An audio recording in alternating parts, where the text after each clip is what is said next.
한 주 동안 어떤 이슈들이 눈길을 끌었을까요? 주목해볼 만한 뉴스를 골라서 깊이 있게 살펴보는 시간입니다. 김원식 시사평론가 함께했습니다. 안녕하십니까? 안녕하세요. 네, 안녕하십니까? 네. 자, 한 주간에도 또 많은 이슈들이 우리들을 만났습니다. 어떤 이슈들이 눈길을 끌었습니까? 예, 이번에 정부에서 탄소 중립을 본격적으로 하게 되면서 네. 온실가스 감축 목표를 40%까지 2030년까지 높이겠다 이렇게 얘기를 했고요. 2050년에는 제로에 도전하겠다고 밝혔어요. 근데 코로나19 때문에 지금 쓰레기도 많아지고 있는 상황 속에서 쓰레기 소각장도 정말 이런 이제 탄소를 배출하지 않도록 하는 친환경적인 구축이 필요해 보입니다. 네. 자, 오늘 환경과 밀접한 이 쓰레기 소각장 문제도 이 두 번째 이슈로 준비되어 있습니다. 자, 지난 4월 말 성북구 장위 10구역 철거 현장에서 건물이 붕괴돼서 인부 1명이 숨지는 사고 전해드린 바 있습니다. 안전보건공단이 사고 원인을 조사한 결과 철거 업체 측이 적재량보다 5배나 많은 폐기물을 쌓아놓고 작업했다는 탓이라는 보고가 나왔습니다. 영상을 보고 평론가님과 얘기 나눠보겠습니다. 안전보건공단이 조사한 장위 10구역 철거 붕괴 사고 재해조사 의견서에 따르면 건물 철거 과정에서 발생하는 콘크리트 폐기물은 상층부에 최대 0.7m까지만 쌓을 수 있다고 돼 있습니다. 하지만 철거업체는 작업계획서상의 0.8m까지 적재물을 쌓겠다고 명시했고 철거 진행 시에는 이마저도 지켜지지 않았던 것으로 확인됐습니다. 재해조사 의견서에 첨부된 당시 CCTV 사진을 판독한 결과 업체가 3층 작업을 진행하며 4m 이상 폐기물을 쌓아놓고 작업한 것이 확인된 겁니다. 업체 측은 또 굴착기 운행 수칙도 지키지 않았습니다. 작업계획서에는 굴착기 한 대만 건물 위에 올린다고 기재했지만 사고가 났던 지난 4월 30일 사진에선 굴착기 2대가 건물 4층 위에 올라가 있었습니다. 안전보건공단 측은 철거 폐기물과 작업 중 발생했던 무게 하중 등에 의해 지상 2층 바닥이 붕괴됐고 이 충격으로 3층 지붕이 무너졌을 것으로 분석했습니다. 한편 이날 사고로 작업을 하던 인부 A씨가 지하로 추락해 목숨을 잃었습니다.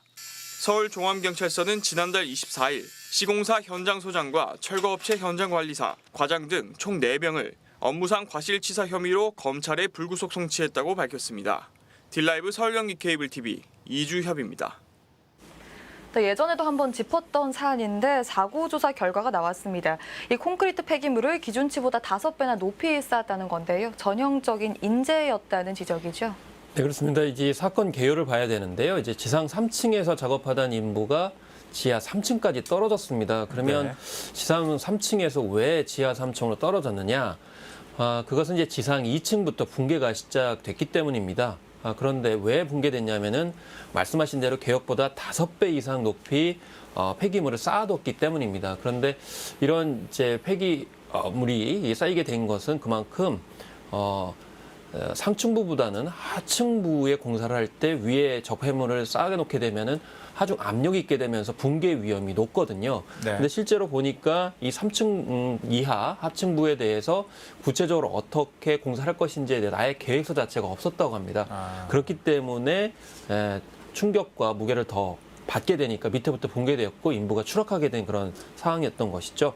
그래서 결국에는 이 안전 불감증이 일으킨 사고이고 더구나 업체는 건물 내 철근이 부족한 것, 그러니까 이 절반밖에 없었다고 그래요. 그러면 거기에 대해서 조치를 했어야 되거든요. 그거 하지 않았고 잭서포트와 같이 이 바닥 슬레이브가 하중을 이제 견디게 하면서 무게를 지탱하게 했어야 되는데 그걸 못했기 때문에 결국에는 사고가 발생했다라는 그런 내용입니다. 네, 이 광주 건물 붕괴 사고도 그렇고 이 안일한 생각들이 큰 인명 사고로까지 이어지고 있는 상황입니다. 실제로 국토부가 지난달 30일부터 이달 15일까지 서울 소재 32개 철거 공사 현장을 점검했더니 무려 11곳에서 중대 위반 사항이 적발됐습니다. 자, 우리 사회에 만연한 안전 불감증 이런 공사 현장에서도 여실히 드러나고 있다 이렇게 봐도 되는 거겠죠? 그렇습니다. 이번에 점검을 보니까 안전점검표 미비라든지 또 현장 시공 관리가 안 돼 있던 그런 사항들이 한 69개 정도 지적이 됐고요. 중대 위반 사항 같은 경우는 11곳이 해당이 돼서 과태료 처분까지 했습니다. 근데 만약에 이 점검을 하지 않았다고 그러면 제2, 제3의 장위동 인재 사고가 일어날 수밖에 없었던 사안이라고 볼 수가 있겠습니다. 그래서 서울시가 이제 굉장히 조치를 취하고 있음에도 불구하고 몇 년 전부터 계속 잊을만 하면은 이런 사고가 발생하고 있는데 결국에는 허술한 관리 감독 그리고 불법 하도급 그리고 여기에 안전 불감증이 겹치게 되면서 연이어서 계속 나오고 있다라고 분석할 수가 있겠습니다. 서울에도 개발 바람이 불면서 이 재개발, 재건축에 시동을 거는 아파트 단지들이 많아질 텐데 이런 관행들은 뿌리 뽑아야 할 것 같습니다. 그럼 현재 관리 감독에는 어떤 허점이 있고 또 어떤 개선책이 필요할까요? 사실 철거가 필요한 노후 건물이 지금 2010년에 6만여 곳이었는데 2018년 기준으로 12만 곳에 가깝습니다. 그러니까 거의 2배 이상 뛰고 있는 것이죠. 그러니까 앞으로도 노후 건물 철거 그리고 말씀하신 대로 재개발이 이루어질 텐데 그러면 노후된 건물을 철거하는 것은 정말 굉장히 중요한 업무가 되는 것이죠. 그렇기 때문에 안전한 관리 감독이 필요하고 또 제도도 필요한데 물론 정부에서는 사고 이런 방지를 위해서 지난해 5월에 이 허체 공사를 신고제에서 허가제로 바꿨습니다. 그러면 이제 계획서를 구체적으로 내야 되는 것이죠. 그리고 서울시 같은 경우에도 2017년부터 신고제에서 심의제로 바꿨어요. 그럼에도 불구하고 여전히 비용을 아끼기 위해서 하도급을 준다든지 또 그 자체로도 굉장히 그 공기를 단축시키기 위해서 여러 가지 무리를 한다는 거죠. 앞선 사고에서도 결과적으로 적폐물들을 그때그때 해소하지 않았고 심지어는 빨리 하기 위해서 또 장비들을 포크레인 같은 경우도 3대 이상을 갑자기 올린다든지 이러면서 무게가 견디지 못하는 시점에 되니까 결국 붕괴한 것이거든요. 결국에는 이런 안전불감증을 해결하기 위해서는 사전 교육이 좀 필수적이어야 된다. 감리자나 현장 관리자들에 대한 의무적인 교육이 필요하고요.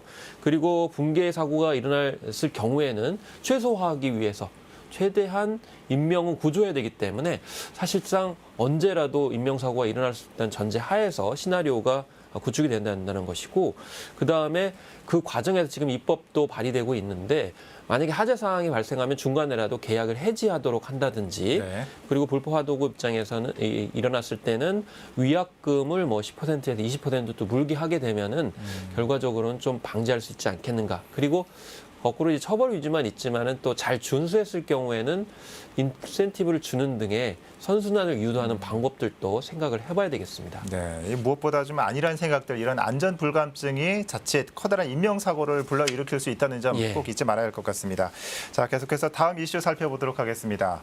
수소발전소 건립 예정인 강동구 고덕 강일지구 인근에 서울시가 쓰레기 소각장 건립을 추진하고 있다는 소리가 들리자 주민들의 반발 움직임이 감지되고 있습니다. 서울시는 결정된 건 없다는 입장이지만 강동구 의회선 강동구가 기피시설 특구가 아니라며 즉각 반대 입장을 냈습니다.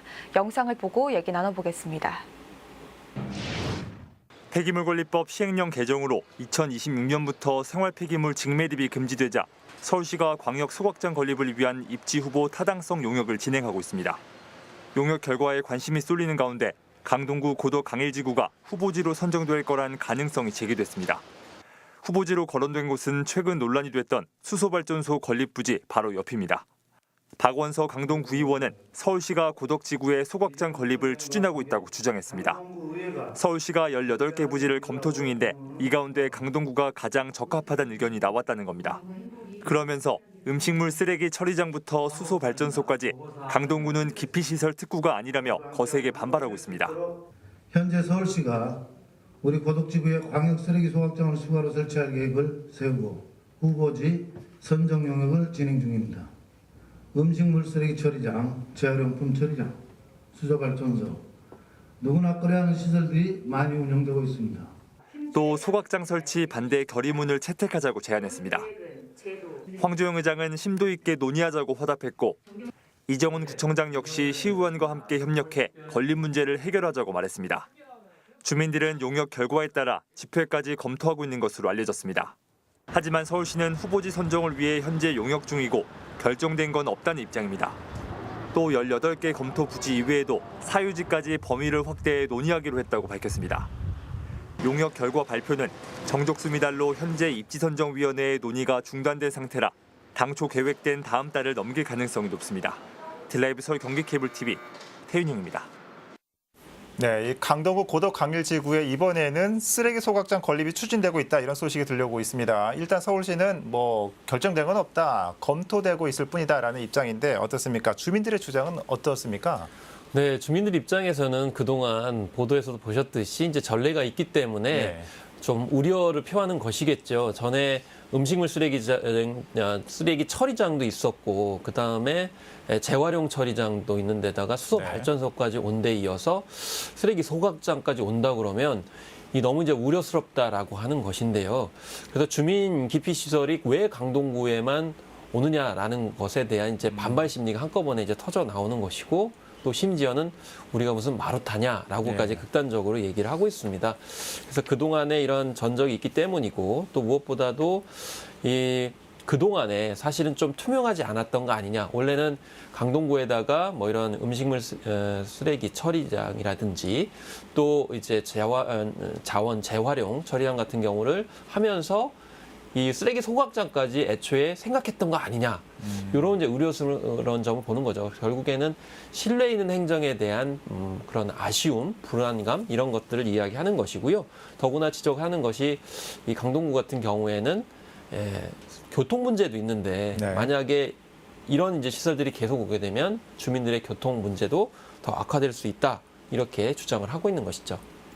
서울 안에서 기피시설이라고 부를 만한 시설들이 유독 강동구에 추진되고 있다는 게 이 주민들의 주장인데 그러면 자칫 강동구가 차별받고 있다 이런 오해를 불러일으킬 수도 있거든요. 그럼 소각장같이 예민한 기피시설은 장소 선정도 형평성 있게 신중해야 해야겠죠? 네, 사실 뭐 쓰레기 문제 같은 경우에는 대표적으로 서로 자치구에서 받지 않으려고 하는 그런 대상이거든요. 네. 그러면은 지금 강동구 같은 경우는 음식물 쓰레기 소각장, 뭐 재활용 처리장, 수소 발전소까지 있다고 그러면 너무 형평성에 맞지 않는다. 왜냐하면 다른 것은 받지 않으려고 하는 것을 너무나 많이 떠안게 되는 거 아니냐. 그래서 형평성 문제를 제기하는 것이고요. 그러면 기피하는 그런 시설이라고 그러면 골고루 자치구가 좀 분배해가지고 할당을 해야 되는 거 아니냐 이런 예. 입장이라고 볼 수가 있겠고 더구나 주민들은 또 입지상으로 강동구가 한쪽에 치우쳐 있기 때문에 동쪽으로 치우쳐 있거든요. 그러다 그러면 효율성이나 경제성 측면에서도 좀 바람직하지 않은 거 아니냐 이렇게 얘기를 하고 있어서 어쨌든 골고루 좀 나누는 형평성 문제가 여전히 앞으로도 불거질 것이라고 봅니다. 네, 하지만 2025년 수도권 쓰레기 매립지 종료를 앞두고 더 이상은 서울 쓰레기를 매립지로 보낼 수 없는 상황이 다가오고 있는데 어떻게 보십니까? 네. 그래서 이 수도권의 쓰레기 매립지가 어디 있냐면 이제 인천시 관할에 있거든요. 그러면 서울에 있는 쓰레기를 인천 쪽으로 이제 보내지 못한다. 그래서 최근에 인천시에서 그걸 거부 의사를 밝혔거든요. 물론 좀 더 여력이 있지만은 선제적으로 인천에서는 받지 않겠다 이렇게 선언을 해버려서 그 시점이 2025년입니다. 그렇기 때문에 그러면 서울시 같은 경우에는 서울시에서 발생하는 쓰레기를 어떻게든 처리를 해야 되는 것이고 그러면 자치구에서 쓰레기 처리장 혹은 소각장 등을 받아들여져야 되는데 그렇지 못하기 때문에 더욱더 이제 문제가 되고 있고 실제로 공모 사업을 했는데 한 곳도 받아들여지지 않고 있는 그런 상황이에요. 그래서 정부는 뭐 이 어떤 대책으로 쓰레기 직매립 금지 아니면 건설 폐기물의 수도권 매립지에다가 반입을 하지 못하게 하겠다 이렇게 얘기를 하고 있지만 과연 얼마나 이게 효율성이 있을까라는 겁니다. 실제로 지금 쓰레기 반입량이 줄어들지 않고 있고 또 수도권 그런 쿼터제 같은 경우도 지자체가 거의 74%가 위반을 하고 있어서 그런 점에서 쓰레기를 효율적으로 좀 이렇게 배출량을 조절을 하면서 이 인천과 좀 협의하는 모습들 이런 것들이 좀 필요해 보이는 상황인데 어쨌든 중요한 것은 이 서울시에서 과연 주민들에게 어떻게 이 쓰레기 문제들을 공감시킬 수 있는 정책을 마련하는 것인가 여기에 이제 관건이 있겠습니다. 그러니까요. 말씀하신 것처럼 이 서울에 소각장을 지어야 하는 이슈는 뭐 거의 기정사실화 됐는데 말씀해 주셨지만 이 소각장을 받겠다 하는 자치구는 없는 상황이고 이런 갈등은 앞으로 계속 발생할 수밖에 없는데 이해와 양보밖에 해법이 없는 걸까요? 어떤 대책이 필요할까요? 일단은 전제 조건이 필요한 것 같아요. 예를 들면 쓰레기는 사실 등산도 그렇지만은 되가져와야 되거든요. 그러니까 자기가 발생한 거는 자기에서 처리해야 되는데요. 마찬가지 서울시 같은 경우 그동안에는 다른 자치구에 버려왔던 것이거든요. 예를 들면 인천. 그러면 지금 앞으로는 건설적으로 바뀌어야 됩니다. 자기가 만든 쓰레기는 자기 안에서 처리해야 되는데 중요한 건 어떻게 처리하느냐라는 것이고요. 그러려면 결국에는 환경 기술에 관련돼서 좀 더 관심을 갖고 또 주민들도 수기를 해야 되는 측면이 있겠습니다. 그리고 지자체 특별지원금 한 2,500억 정도를 지원한다든지 총 한 3조 원 정도의 인센티브를 얘기를 하거든요. 근데 경제적 지원만 가지고는 되지 않을 것 같고요. 예. 또 여러 가지로 다양한 그런 사회적 대타협이 필요한 것이지 단지 경제적 인센티브만 가지고 얘기하기에는 좀 어려움이 있다고 볼 수가 있겠습니다. 그리고 현실적으로 2025년 이후까지도 쓰레기 처리장에 반입하는 것을 좀 검토를 하는 방안이 필요하기 때문에 그러려면 인천을 또 설득해야 되는 문제가 있거든요. 그렇게 설득 작업도 하면서 또 그 이후에 각 그 서울시 자치구가 어떻게 쓰레기 처리 문제를 현실적으로 나눔을 할 것인지 형평성에 맞게 공동 분배를 할 것인지를 좀 따져봐야 됩니다. 그러려면 인천시에 반입하는 쓰레기량을 자치구가 사실은 줄여주는 노력을 필요하고 예. 또 그 할당량을 설정을 해가지고 일단 그 할당량을 채우지 못했을 경우에는 자치구가 아웃되는 그런 방식으로 좀 인천시를 설득하고 공감시키는 노력도 현실적으로 필요하지 않나 싶습니다. 네, 말씀 잘 들었습니다. 자, 이 수년을 미뤄온 쓰레기 처리 시설 문제, 더는 미룰 수 없는 상황까지 왔는데 뾰족한 묘수도 없어서 갈등은 앞으로도 계속될 전망입니다. 지금까지 철거 공사 현장 안전관리 문제, 강동구 쓰레기 소각장 반발 등에 대해 김원식 평론가와 함께 살펴봤습니다. 오늘 말씀 잘 들었습니다. 고맙습니다. 네, 감사합니다.